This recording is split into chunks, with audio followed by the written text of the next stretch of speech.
Mahilig ka bang kumain ng biko? Tuturuan ko kayo kung paano gumawa ng biko na hindi matamis na matamis. Marami akong natikman nito pero sobrang tamis. Sundan lamang natin ang recipe.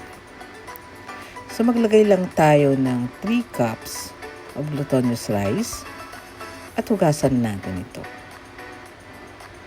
Katulad lang na nagsasaing tayo. Pagkatapos maglagay ng 2 cups of water.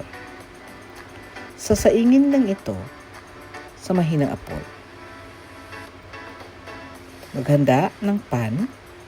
Maglagay ng 1 cup ng coconut milk para sa ating latik. Hahaluin natin ito hanggang magiging golden brown. At kapag lumalabas na ang oil, pwede na natin itong salain. Pagkatapos, iset aside natin. Ito na yung ating rice na sinaing. Half cook lang po yan. In another pan, maglalagay tayo ng 3 cups of coconut milk. Hahaluin natin.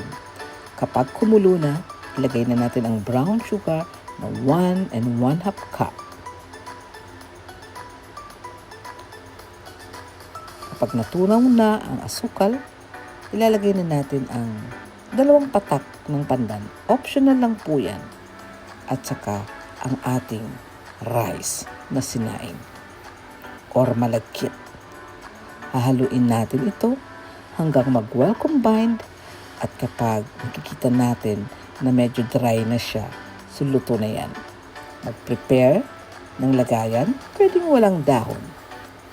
I-flatten natin using spatula. Pwede rin yung sandok. At pagkatapos, syempre, slice natin yan. Ito ay pangkain lang namin. So, ayan na po ang ating finished product. Pwede tayo maglagay ng latik. O diba, mabilis lang. Masarap ito i-partner sa kape, sa soft drinks, sa juice. Kaya na tinikman ko. Sobrang sarap.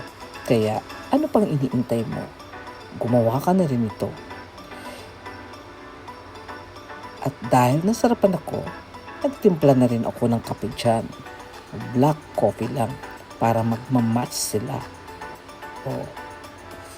I hope na enjoy po natin ang panonood ng ating biko malagkit recipe.